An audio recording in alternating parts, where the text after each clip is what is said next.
So Bitcoin was 18,000, then it's down to 14,000. That's your storehouse of wealth. Like a currency, you've got a relatively stable range. Like I have money in Thai baht.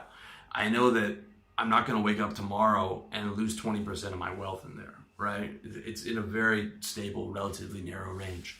The currency, crypto especially, is not. Gold has a relatively stable range, but again, what do people talk about when they get excited about gold or crypto? Okay, they talk about the price. All right, the price in US dollars, the price in currency. That's what those things actually mean. Okay, that's what people get excited. Oh, Bitcoin's at 10,000. 10,000 what? 10,000 US dollars. That's what people care about. It's the dollars because that's what you can actually spend. You can't spend gold. You can't spend crypto except for a few places. You can't spend stocks. You can spend the actual currency. Okay, and in the future, stores might take crypto. Then that opens up a different possibility. And if crypto stabilizes into a range, like I don't like to gamble with my savings. I'm reinvesting into a business, but when I pull it out of my business, I'm not looking for mad appreciation in that. I'm looking for 90% for wealth protection. That's why something stable like an actual home, right? An actual offshore real estate in Southeast Asia, like even if the currency takes a hit, you have a home to live in. You can't live in your crypto. You know what I'm saying? So you got to protect your currency. And even if you like stocks, I mean, stocks, the average appreciation for the S&P over the last 100 years in America is about 8%. But most mutual funds do far below that. A lot of mutual funds lose money. Guys that pick individual stocks do far below that. I mean, a lot of people lose money investing. The vast majority lose money in trading. Also, if you look at in Malaysia, HSBC Premier gives you 8% on your money. They give you a top tier S&P return just for holding your money in the bank account. They used to do that in the 40s and 50s. Okay, but banking's become so corrupt that now you get like 0.0103% on your savings because they just expect you to give you their money. Whereas developing countries will actually give you an incentive because they want your money, and they want to treat you, they want your business and they will fight for it. Okay. So again, and that's assuming that, okay, if you have that 8% in an S&P, or in the spiders or whatever, in an index fund, that's assuming that the next 100 years is going to be good as the last 100 years. The last 100 years in America were the 100 years of the most prosperous economic machine in the history of the world. I very highly doubt that America over the next 100 years is going to be able to match that, okay? And you definitely don't want to be holding stocks going into collapse. So, I mean, look at the chart of the Great Depression. So I'm saying, protect your currency. If you're going into a collapse, your currency is not protected in US dollars, okay? If you have it in crypto or gold or right now, you can't spend that. Again, it's more complicated than that. Check out my article on what I actually think it's like a reasonable breakdown on crypto, but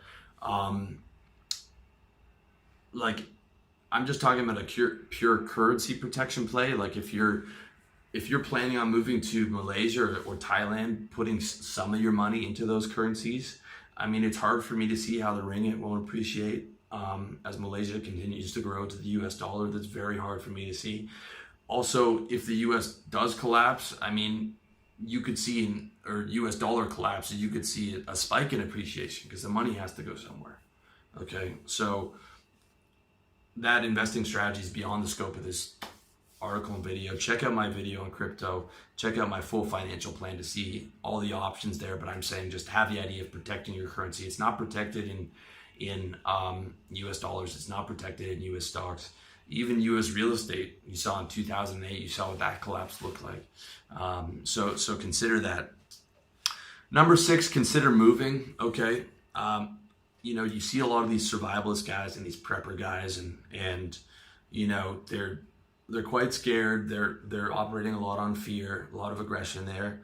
And I'm not hating on those guys. Okay, I get it. I get that a lot of those guys are patriots and they're bunkering down, but I really don't think that's your best move. Okay, I think a lot of those guys haven't been out of the US and they haven't considered the option of moving.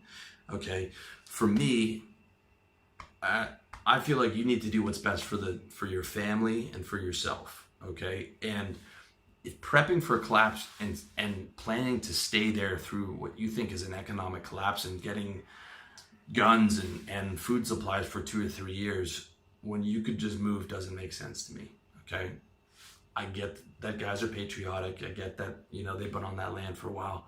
But for me as a player in the game of life, I don't think that's the right move.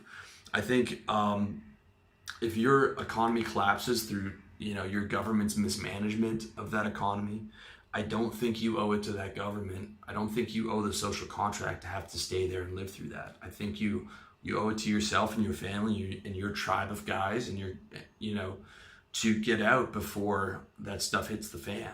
I think you have an obligation to do what's best for yourself and for your people. And if you know, or you have a strong feeling that a collapse is coming, I don't think it's a smart move to bunker down there.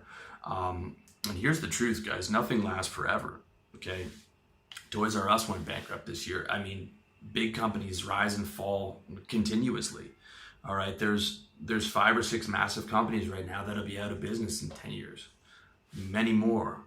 Countries rise and fall. Okay, you know, at one point the Mongols were the biggest empire in Europe. Look at Mongolia now. Okay, same Turks, the Ottoman Empire, the Greeks, the Romans, the English. I mean, every century had a new winner, right? And this century is going to be China. That's how it's going. Okay, in my opinion. So for me, I mean, like your parents probably immigrated to the U.S. in the last, you know, in the 20th century because they were coming from Eastern Europe or they were coming from Ireland or they were coming from somewhere that didn't have economic advantages. So they left that behind and went to where the land of opportunity was. Now that land of opportunity is declining. You got to go find where the next America is going to be. And I think the next America is China. Okay. But I would not want to live in China for a number of reasons, which are more detailed in this video. Instead, I prefer Southeast Asia, which is developing rapidly. It's going to soak up all the Chinese money in trade. It's going to soak up all the Chinese money in investment. It's similar to how, you know, my ancestors moved to Canada. Canada existed and became prosperous because we were right next to the U.S. and, you know, our biggest trading partner. We had tons of U.S. investment. The U.S. protected us militarily, and you know, Canada might have been a safer option and a more stable option in some ways. So that's how I view Southeast Asia. It's more pleasant, it's more content, the weather's better, and you've got a lot of potential for development. And that's where I'm banking on. Like some guys are going to Colombia, some guys are going to South America. I'm looking more than just, you know, girls or lifestyle. I'm like, where's the next big thing?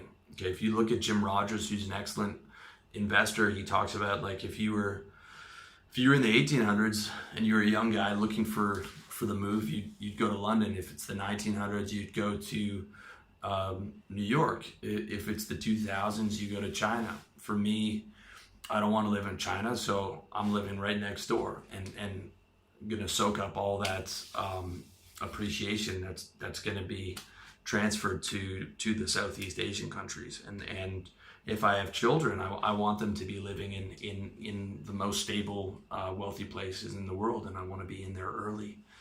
Looking at Malaysia right now as maybe the next big thing in Southeast Asia.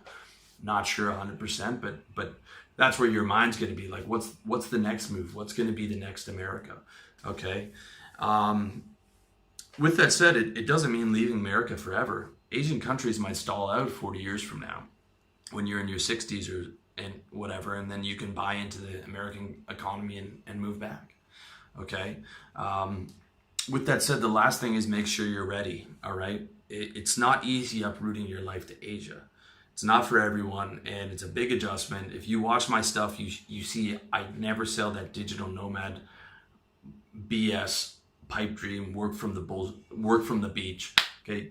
You can see the nice weather that's outside. 90% of my day, I'm watching the nice weather from my window while I work on my business. All my friends out here are the same. Like that whole doing your business on the back of your motorbike while you're riding through Asia in a tank top and you're on the beach is a lie, okay? those guys are lying to you. They're selling you their highlight reel because they sell you a product around becoming a digital nomad and starting some garbage drop shipping business that makes them $1,000 a month, but they're making 10 grand on selling you the panhandles in the gold rush. Okay, it is not an easy thing to do. It's not for everyone. I recommend 20 grand in savings and 2 grand a month in your business minimum. Like you're consistently making 2 grand a month before you move to like Southeast Asia, and the more the better, guys. I mean, the more the better. Ideally, you're doing 100 grand or something like that, and you know you got a lot in savings.